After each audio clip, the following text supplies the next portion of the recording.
Pai, e do Filho, e do Espírito Santo. Amém. Vamos iniciar este programa sobre a encíclica O Esplendor da Verdade, de São João Paulo II, recitando, como de costume, as 3 Ave-Marias. Ó Maria, fazei o meu coração tão puro quanto o vosso, pelo poder que vos deu Deus Pai. Ave Maria, cheia de graça, o Senhor é convosco, bendita sois vós entre as mulheres, e bendito é o fruto do vosso ventre, Jesus. Santa Maria, Mãe de Deus, rogai por nós, pecadores, agora e na hora da nossa morte. Amém. Pela sabedoria que vos deu Deus Filho. Ave Maria, cheia de graça, o Senhor é convosco, bendita sois vós entre as mulheres, e bendito é o fruto do vosso ventre, Jesus. Santa Maria, Mãe de Deus, rogai por nós, pecadores, agora e na hora da nossa morte. Amém. Pela misericórdia que vos deu o Espírito Santo. Ave Maria, cheia de graça, o Senhor é convosco, bendita sois vós entre as mulheres, e bendito é o fruto do vosso ventre, Jesus. Santa Maria, Mãe de Deus, rogai por nós, pecadores, agora e na hora da nossa morte. Amém. Em nome do Pai, do Filho e do Espírito Santo. Amém. Em 1993, eu estava fazendo um retiro em Uruaçu, com Dom José Chaves. Era o retiro do clero da Diocese de Anápolis, mas todos nós, padres diocesanos, fomos a Uruaçu porque Dom José Chaves era amicíssimo de Dom Manuel Pestana Filho. E foi ele o pregador do retiro. Os dois eram muito amigos. Dom José disse: eu fiz um voto de nunca negar nada a Dom Pestana. Então, fez o retiro para nós, um retiro muito bom, muito frutífero. Eu era padre recém-ordenado, tinha 1 ano só de ordenado.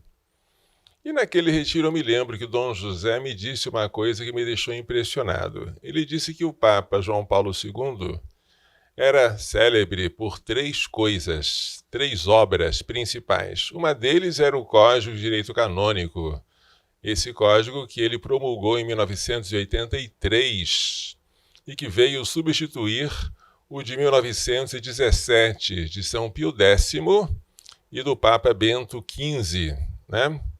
A segunda obra pela qual São João Paulo II era muito importante, na opinião de Dom José Chaves, era o Catecismo da Igreja Católica, recém-publicado em 92.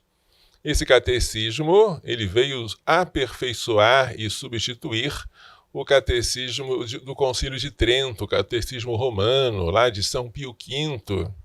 Foi uma obra, de fato, monumental de São João Paulo II, e ele havia acabado de ser publicado naquela época. Ainda não havia saído a edição de 97, que é a edição típica e definitiva. Mas já era o catecismo, já era o novo catecismo. Então, de um lado, o Código de Direito Canônico. De outro lado, o Catecismo da Igreja Católica. E qual era a terceira obra pela qual o Papa João Paulo II merecia em especial louvor? Na opinião de Dom José Chaves, era a Veritatis Splendor, uma encíclica. Mas uma encíclica é uma coisa pequena. Não é alguma coisa monumental como um código ou um catecismo? Será que Dom José Chaves tinha razão ao dizer que esta encíclica era comparável ao Código de Direito Canônico ou ao Catecismo pela sua importância? É uma afirmação espantosa, mas eu percebi que Dom José tinha razão. Esta encíclica é tão boa, tão maravilhosa, que ela própria faz o seu elogio. No finalzinho dela, no número 115, diz o Papa: com efeito, é a primeira vez que o magistério da Igreja expõe, a primeira vez, os elementos fundamentais dessa doutrina, da doutrina moral, dos fundamentos da moral, com certa amplitude, e apresenta as razões do discernimento pastoral necessário em situações práticas e culturais complexas e, por vezes, críticas.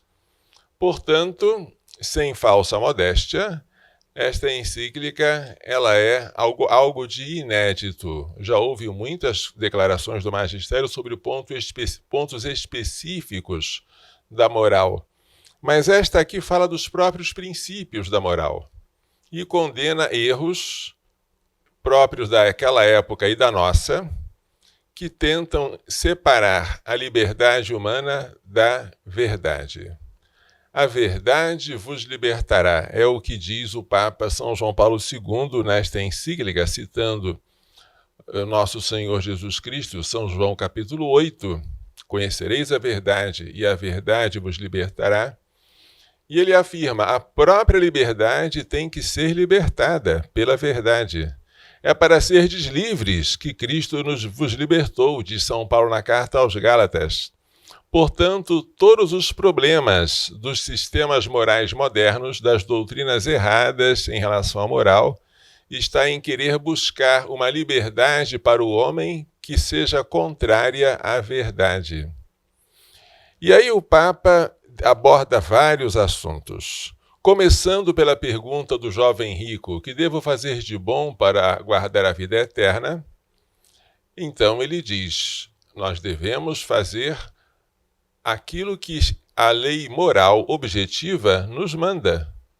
Esta lei moral nos foi dada por Moisés, foi aperfeiçoada por Cristo, que levou ao seu cumprimento, e ela determina certas normas cuja proibição é absoluta.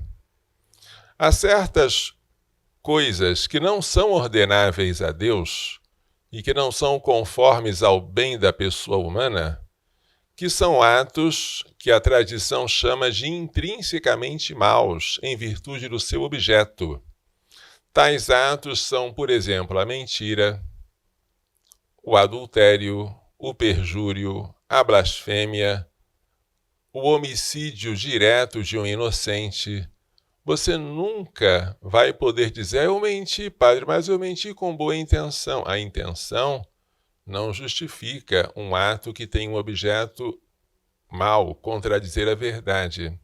Padre, eu menti, mas foi por necessidade ou por pressão. Essa circunstância pode atenuar sua culpa, mas não altera a moralidade do ato. Padre, eu matei um inocente, sim, mas eu tinha necessidade de matar. Se eu não matasse, eu ia morrer. Nunca é lícito matar um inocente, nem sequer para salvar outro inocente. Padre, eu, de fato, jurei falso, em nome de Deus. Eu sei que é pecado, mas eu precisava jurar, porque senão eles iam me matar. Eu estava com medo. A circunstância do medo pode diminuir sua culpa, mas não torna o perjúrio algo bom, moralmente bom. E assim por diante, tantas coisas existem que não podem ser justificadas por causa do contexto social, por causa da intenção do agente, nem sequer por causa da chamada necessidade.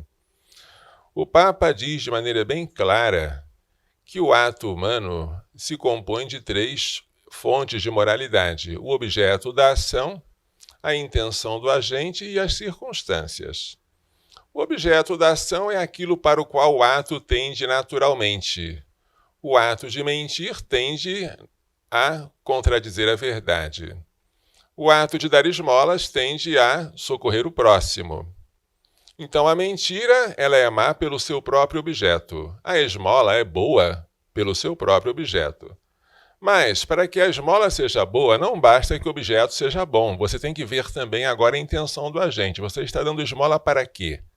Se for por amor ao próximo e por amor a Deus presente no próximo, parabéns, porque o objeto da ação é bom e a intenção do agente também é boa.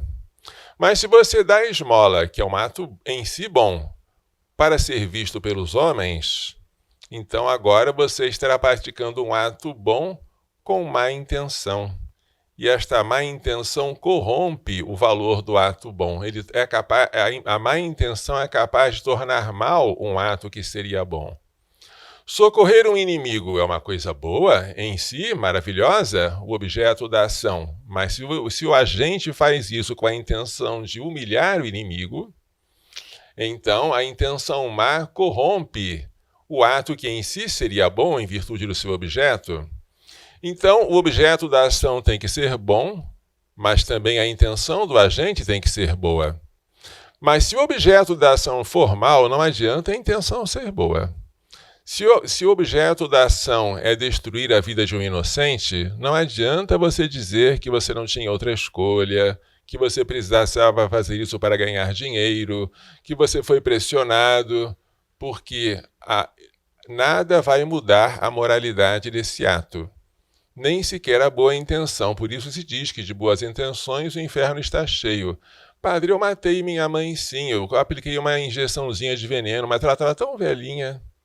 Se eu não fizesse isso, ela ia sofrer tanto antes de morrer, eu só acelerei a morte dela, eu pratiquei aquilo que se chama eutanásia, mas eu agi por compaixão, eu agi por boa intenção. Essa boa intenção não torna o homicídio algo agradável a Deus. Quem ama fica com aquele que está sofrendo e morrendo até o fim, como fez Nossa Senhora ao pé da cruz. Matar diretamente um ser humano inocente não se justifica pela boa intenção com que você está fazendo isso. Além do objeto da ação e da intenção, existem as circunstâncias. Onde é que o ato foi realizado? Quando? Qual é a qualidade da pessoa que realizou esse ato? A circunstância de lugar, por exemplo, pode tornar mal um ato que é bom. Por que Jesus expulsou do templo os vendilhões? Porque comerciar é mal? Não. Eles comerciavam bois, ovelhas, pombas, isso não é mal. Eles comerciavam com que intenção? A intenção também era boa, era fornecer vítimas para os sacrifícios oferecidos no templo. Não tem nada demais, nem quanto ao objeto da ação, nem quanto à intenção do agente, mas havia uma circunstância lá que tornou o ato mal. A circunstância de lugar. Não façais da casa de meu pai uma casa de comércio. Comerciar é um ato bom, mas comerciar no templo é mal. Tão mal que Jesus resolveu expulsar os vendilhões com o chicote agitando-se nos ares. E ainda derrubou as mesas dos cambistas. Expulsou as ovelhas e disse aos que vendiam pombas: tirai isso daqui. Não façais da casa de meu pai uma casa de comércio.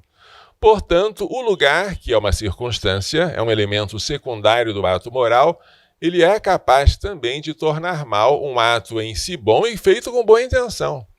Então, para o ato ser bom, ele tem que ter um objeto bom, uma intenção boa e as circunstâncias também têm que ser adequadas.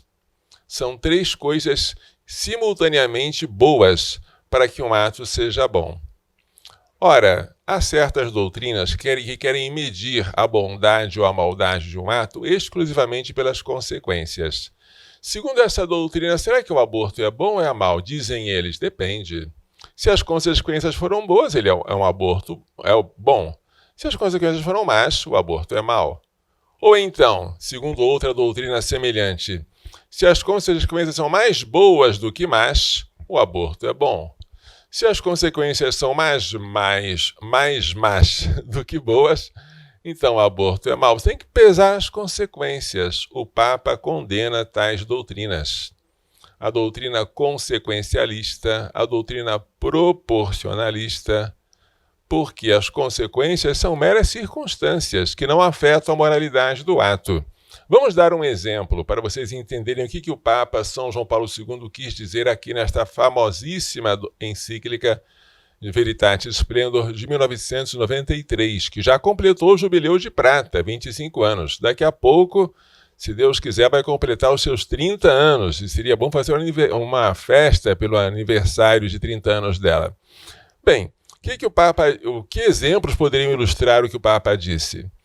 Um fato histórico narrado pelo historiador Flávio Joséfo, no ano 70 d.C., quando os zelotes se rebelaram e induziram os judeus a se rebelarem contra o imperador romano, o general Tito cercou a cidade de Jerusalém, impedindo que entrassem ou saíssem de lá. Naquele cerco começou a haver fome. Os que estavam em Jerusalém, os sitiados, passaram fome. E a fome chegou a fazer com que os israelitas cometessem atos incríveis. Os zelotes andavam em busca de alimento em todo lugar e sentiram cheiros de carne assada vindo de uma casa. Ameaçaram a mulher que estava naquela casa, que se chamava Maria, filha de uma família bem riquíssima, bem rica da Transjordânia, para que ela oferecesse a carne para eles, porque eles queriam comer e estavam com fome. E ela, meio perturbada, ofereceu o que eles queriam. Eles viram petrificados. O que era? Era um recém-nascido, assado, meio devorado, o próprio filho de Maria. Para matar a sua fome, aquela mulher, no desespero, matou, cozinhou e devorou seu filho. Agora eu pergunto a vocês, será que ela agiu corretamente? Segundo certas doutrinas morais, sim, porque se ela não fizesse isso, os dois iam morrer de fome, mãe e filho. Quando ela resolveu matar o filho e devorá-lo, pelo menos a vida dela foi salva. Então, houve apenas uma morte, não duas. Então, este ato seria justificado pela proporção das consequências. Mas isso é falso. Matar diretamente um ser humano inocente, até mesmo o próprio filho, é um ato que nunca pode ser justificado nem pela boa intenção, nem pelas circunstâncias, nem até pela extrema necessidade. Vamos dar um outro exemplo. No final do século XIX, havia uma cirurgia chamada craniotomia, que era praticada pelos médicos.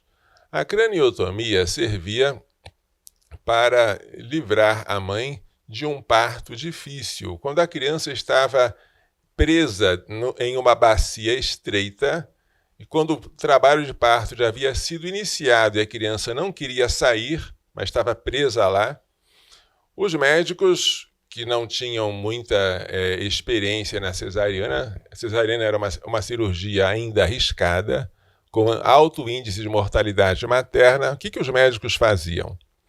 Eles perfuravam o crânio do neném. Olha que coisa horrível. Craniotomia. Ao perfurar o crânio, eles matavam, evidentemente, a criança. Aspiravam o cérebro da criança, a massa cerebral. E aí o crânio se contraía. E aí sim eles podiam tirar o neném, evidentemente já morto, de dentro da mãe, que tinha a bacia estreita. E eles argumentavam, nós estamos pelo menos salvando uma das vidas, porque se nós não fizéssemos isso, a mãe e o filho iriam morrer. Pelo cálculo das consequências, este ato é até bom, e foram colocar essa questão à Santa Sé. A Santa Sé respondeu, esta doutrina que vocês estão falando não se pode ensinar com segurança nas escolas católicas. Esta resposta negativa, que depois foi repetida, ela ilustra o que o Papa quis dizer aqui na encíclica Veritatis Splendor. Há atos que são maus em virtude do seu objeto. Se você mata um neném, ainda que seja com a intenção de salvar a vida da mãe, mas você está matando diretamente o inocente, esquece. Ele é mau sempre. Você pode atenuar a culpa pelas circunstâncias ou pela intenção, mas nunca você vai transformar um ato em si mal, cujo objeto é mal, em um ato bom, porque você fez com boa intenção ou oprimido pela necessidade. Se houvesse um caso em que você só conseguisse salvar um inocente matando outro inocente, o que você deveria fazer? Bem, preparar os dois para a morte, seja por cuidados paliativos para eles aliviar a dor deles, seja pelos sacramentos, para que eles pudessem morrer bem na graça de Deus. Mas nunca se pode pensar em matar um para salvar o outro. Vamos dar um exemplo mais atual, porque os que eu dei até agora são históricos, parecem coisas assim meio fantasiosas. Vou dar um exemplo que infelizmente é comum e muito comum. Talvez você até já tenha presenciado. Uma mulher rompe a sua bolsa precocemente. Ela está grávida e em vez de a bolsa romper no 8º ou no 9º mês, ela se rompe, digamos, no 3º mês. Quando a bolsa se rompe, a água começa a escorrer e as bactérias começam a entrar, porque bactérias existem no ar em toda parte. E a mulher começa a sofrer infecção. Isso é normal, acontece mesmo. Mas a criança que vai morrer, porque ela está muito novinha, ela não vai sobreviver porque o líquido amniótico escorreu e ela não vai conseguir mais se desenvolver. Daqui a pouco ela morre, mas ela não morre na hora, ela demora a morrer. E enquanto ela não morre, as bactérias entram e a mãe está aumentando a infecção.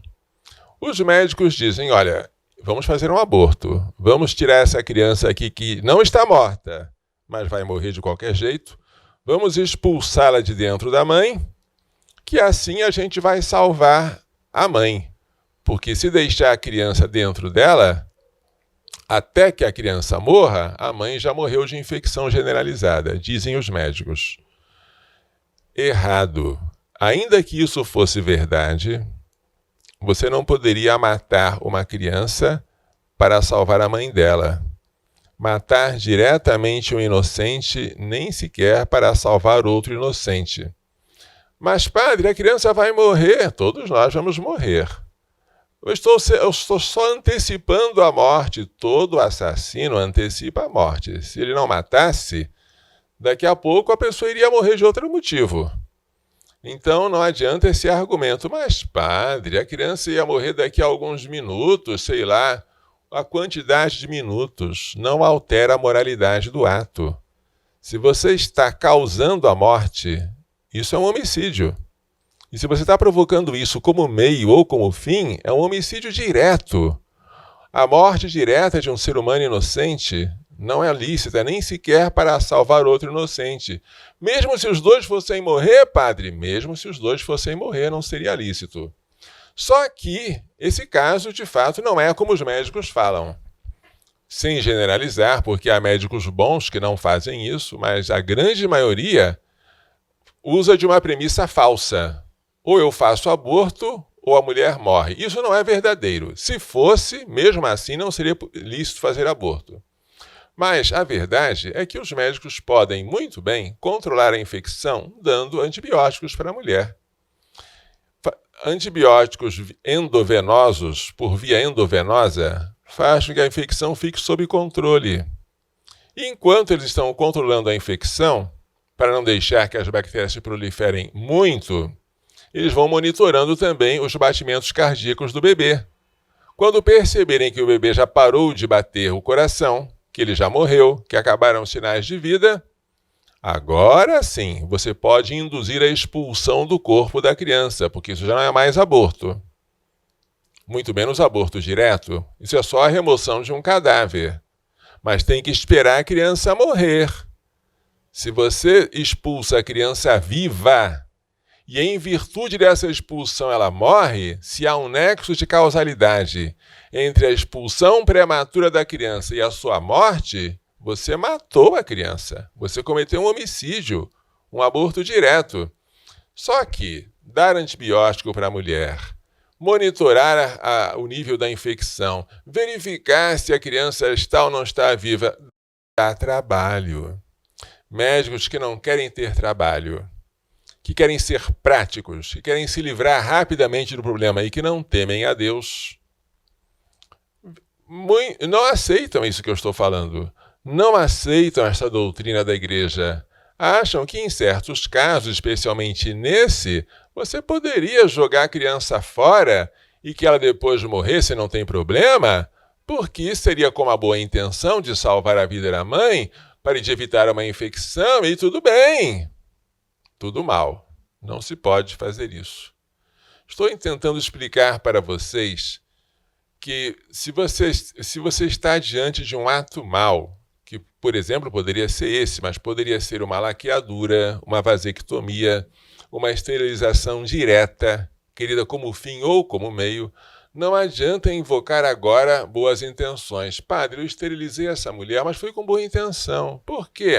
Porque se eu não esterilizasse, na próxima gravidez, provavelmente na minha bola de cristal, ela ia morrer. Ou o filho dela iria morrer antes de ser dado à luz. Né? Para evitar isso, com boa intenção, eu acabei de fazer uma laqueadura. O que você fez com boa intenção foi um ato cujo objeto é mau. Você mutilou um órgão sadio e impediu que a mulher que era fértil permanecesse fértil e fez com que a futura atividade sexual dela, livremente querida, se tornasse fechada à vida. Mas o ato conjugal tem dois significados, o unitivo e o procriador. E você não pode separar um do outro, você não pode querer só a união sem estar aberto à procriação. Então o Papa São João Paulo II, citando o Papa Paulo VI na encíclica Humanae Vitae, é uma encíclica citando a outra, ele diz que a anticoncepção não pode ser aceita nem sequer por razões gravíssimas. Por exemplo, para salvaguardar a ordem, a paz da família, o matrimônio. Padre, eu sou obrigada a usar anticoncepcional, senão nossa família vai ser destruída, meu marido vai me abandonar. Isso tudo pode diminuir a culpa, mas não torna a anticoncepção lícita. Aliás, se nenhum ato fosse mal em si mesmo, e se de vez em quando eu pudesse praticá-lo em caso de necessidade, os mártires seriam loucos, porque eles poderiam ter se livrado da morte oferecendo alguns grãozinhos de incenso à estátua do imperador que era adorado como um ídolo. Mas eles preferiram morrer. Então não é a necessidade, né, de salvar a própria vida que torna a idolatria algo legítimo. E nós cristãos, se não estivermos dispostos a morrer para não pecar, então nós não somos cristãos de verdade, nós estamos fantasiados de cristãos, ou então estamos mascarados de cristãos. Não. A radicalidade da cruz de Cristo exige que o nosso sim seja sim e que o nosso não seja não. Que a nossa consciência seja formada para adequar-se à verdade e ao bem.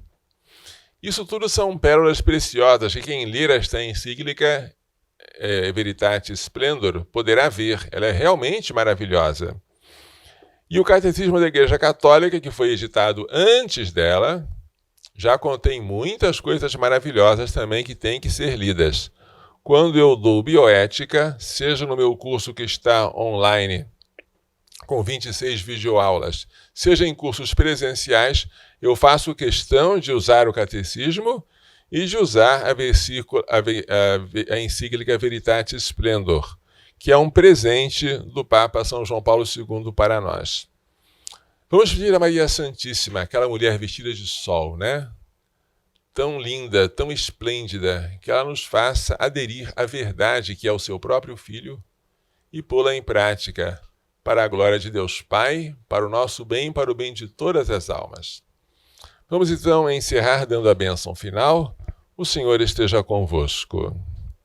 Pela imposição de minhas mãos sacerdotais e pela invocação da bem-aventurada sempre Virgem Maria de São José, seu castíssimo esposo, de São Luís Gonzaga, de São Luís Maria Grande de Montfort, de Santa Genevieve Mora, de São Miguel, São Gabriel, São Rafael, de todos os anjos e santos, abençoe-vos, proteja-vos e guarde com toda a bênção no céu e da terra, Deus Todo-Poderoso, Pai, Filho e Espírito Santo. Amém. Glorioso São José, rogai por nós. Coração Imaculado de Maria, livrai-nos da maldição do aborto.